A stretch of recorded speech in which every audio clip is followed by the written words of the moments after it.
Hello, this is Rick Saltarelli with Salty Breeze Cruise Planners with this week's segment of Beyond the Front Door. And today I have with me Peggy Steel from Seabourn Cruises. Welcome aboard, Peggy. Well, good afternoon, Rick. Thanks so much for having me. And thank you so much for joining us. You represent a very interesting luxury brand in Seabourn Cruises. But it occurred to me that maybe not everybody's heard of Seabourn, so maybe you could let us know who Seabourn Cruises is. Sure, absolutely. I think one of the most interesting thing about Seabourn is that we are actually under the Carnival Corp umbrella. So that gives us a really strong parent company that during these times has been great to us, has kept all the salespeople on, kept us in the loop for when we will return to service. And we're considered an ultra luxury cruise line. And I think a lot of that has to do with the actual size of the ships. We are a smaller, but all inclusive in that we do include all the gratuities to the staff. And we also have premium wines and spirits throughout all of the bars on board. So all of that is included as well. I think maybe the only thing we don't include is our shore excursions. Sure. And so you partially answered my next question, and that is how many ships do you have and what style of ships are they, perhaps starting with the size? Of course. Currently, we have 5 ships in the fleet. We have 3 that hold 458 guests each. And then our two, the Encore and the Ovation, they're a little bit larger and they hold 600 guests. Now, the really wonderful thing about certainly the two newer and bigger ships, the Ovation and the Encore, is that they are all veranda suites. On the 3 smaller ships, we do have some ocean view categories, but the majority are veranda suites as well. And of the 5 ships in the fleet, we are actually the newest and youngest ultra luxury fleet that's out in the marketplace. And we're very excited that we have announced and we are building as we speak our 6th ship, which will be a expedition ship. We have already named her, and she's going to be the Seabourn Venture. Oh, wow, that is absolutely amazing. And so we know that they're smaller ships, so it's actually funny if we go back long ago, the 700 passenger ship was considered the standard ship. But today, that's what everybody's craving for, that new modern luxury and that smaller, more intimate cruise. I really love this style of ship. And so how would you describe the onboard experience for a client? You've mentioned it's fairly all-inclusive. Maybe you could just work that out a little bit further. I think what's really wonderful about the onboard experience is certainly our crew. I've sailed 4 times with Seabourn, and I must tell you, I do not think the word no is in their vocabulary. I've seen them interact with our guests, and they will do absolutely anything to make it a special experience for everyone. And we actually call these Seabourn moments. So we actually have challenged the crew to come up with their own, what they've done for a guest to create a Seabourn moment. So it's all about the service. It certainly is a big part of the food. We were just named in Travel Age West, which is one of our industry publications, as having the best food and the best sweets for 2020. So that's a pretty huge honor considering we didn't sail for 9 months of 2020. So amazing experience on board. Just, I love the fact that you pointed out it is ultra luxury. So that is the highest standard that there is in the industry. So what would you say to a client that's considering a Seabourn cruise but hasn't done one yet? What would you say to that first time cruiser?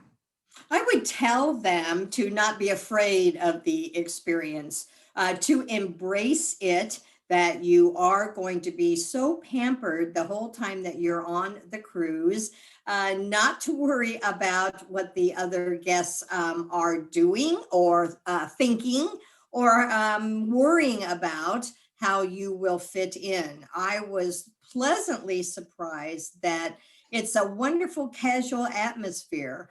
We do have our special dining in the dining room during our formal nights, which you can dress up if you want to. The gentlemen are required to wear a jacket.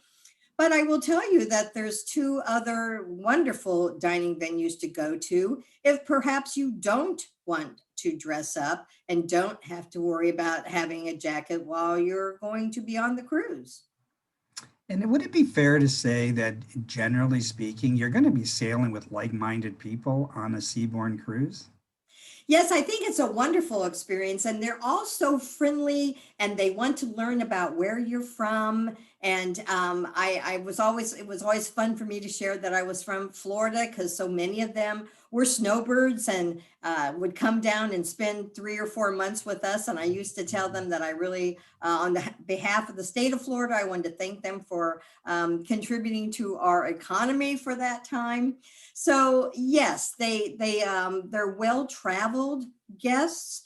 They've been on many of the land journeys, like maybe a safari or gone to China and done the Great Wall. And so I think that it's fun to hear about other people's experiences, and that's what they like to sit around and talk about whenever you're joining them at a table. If you want to, you don't have to join anyone in the dining room, but you're certainly welcome to say you'd like to sit with other guests.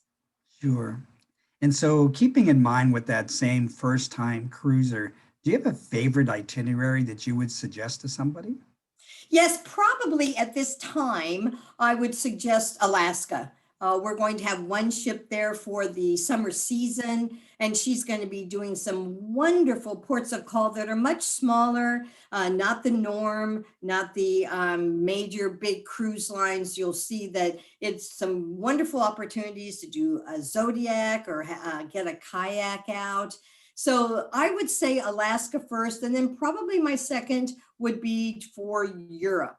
And we're going to have wonderful itineraries and longer itineraries in Europe. In Alaska, we'll just have 7 night cruises, but in Europe, we can do longer cruises because at this time, we are not regulated by the CDC in the Europe market. Sure. And so I like a couple of things about what you've said is first of all, Alaska is very unspoiled and uncrowded until you get into port. So if you can go to a port where you're the only ship in town, or it's just a small group of people, less than 700 people getting off the ship, that will enhance your experience. And I always like to say to people when you're going to Europe, the best way to go is in a small ship experience, up and close to the shore, up and close to the islands that you're visiting, and you want to get into some of those smaller ports. So those are all great to know. And other than sailing to Alaska, are there any other offerings from U.S. ports that would be noteworthy? Interesting enough, we don't have that many. We will have Miami. That's where we do our South America or the Caribbean. They're very limited. We don't even do very much in the Caribbean during the fourth quarter of every year. We also sail out of Los Angeles, but that's on our world cruise, and we'll be doing that in January of 2022. And there'll be different segments that someone can take out of that. Otherwise, for like the Caribbean, of course, we do Barbados and St. Martin. So not as many US. For Alaska, I will throw Juneau, since that is a part of the US. We do Juneau to Vancouver and then the reverse. Sure. And not very many people start a cruise in Juneau, so that's Mm-mm. interesting. It's a fun place to start because you can go in earlier. If you do it on the reverse and start in Vancouver and you end in Juneau, you can then do a land program if you want to and go up into Denali. Or just, I love Juneau. It's one of my all-time favorite ports. And it's so easy and nice to walk around in, and lots of galleries and shops and restaurants. So I would highly recommend going in for Vancouver as well. Of course, Vancouver is a lovely port to do pre or post. Yes, it is. And so we mentioned already that there aren't a lot of US ports. And one of the reasons for that is that unlike some of the other cruise lines that home port in a certain port all year round, Seabourn kind of follows the good weather around the world, doesn't it? That's right. And that's a big part of it that certainly for the summer season, we're in Alaska and Europe for 2021. And then in the fall, for the third, into the fourth quarter, into the first quarter, we are all over the world. So we're in Australia or New Zealand, we're in South America, we're in Antarctica, we're in the Far East. So that's a big part of those cruises don't start in the US. They start in those different areas of the world. Sure. Follow the sun, I like to say. Yeah, definitely. And so this is my final question today. It's a bit of a long one. Sometimes clients don't see themselves as a luxury client, but we know that there are people that would fit the demographics of a client for a Seabourn cruise. And so what could you say to somebody so that they could look in the mirror and say, hey, that's me. I'm a luxury client. I think that we have maybe two categories that we put our Seabourn guests into. We have our retired guests, and they are pretty well traveled, as I mentioned earlier, and they usually do sail in a suite. So even if you see that you're sailing in a suite on a premium cruise line, you are certainly, I think, a perfect candidate to look at going into a suite on Seabourn. We call all of our stateroom categories suites on Seabourn. So no matter what you would take, an ocean view or even a veranda, they're all going to be a suite category. If you have sailed a lot on another cruise line, and I know what happens is that you kind of get stuck with one cruise line and then you want to keep it up because you're getting your loyalty amenities. Think about Seabourn that's under Carnival Corp, because any of the brand that sail under Carnival Corp, we will give you whatever that loyalty program is when you sail with Seabourn or any of the other sister brands. Then we also have a little bit of the, I would say, younger crowd that sails. They usually like to go to the Caribbean and Europe because perhaps they don't have as much time. They can't go as long as one of our retired guests. So we'll see that younger crowd, that younger demographic will usually be entrepreneurs. They will be CEOs. They are usually still working. So their time is precious to them. And that's why they will lean towards an ultra luxury in order to have everything done for them. Once again, be pampered, as I mentioned. That's very important to them. The service level is a very high driving feature as to why they come on Seabourn. Well, thank you for sharing that with us. It sounds like an amazing journey on a Seabourn cruise. So I'm Rick Saltarelli. I'm with Salty Breeze Cruise Planners, the place where we help create lifelong lasting memories.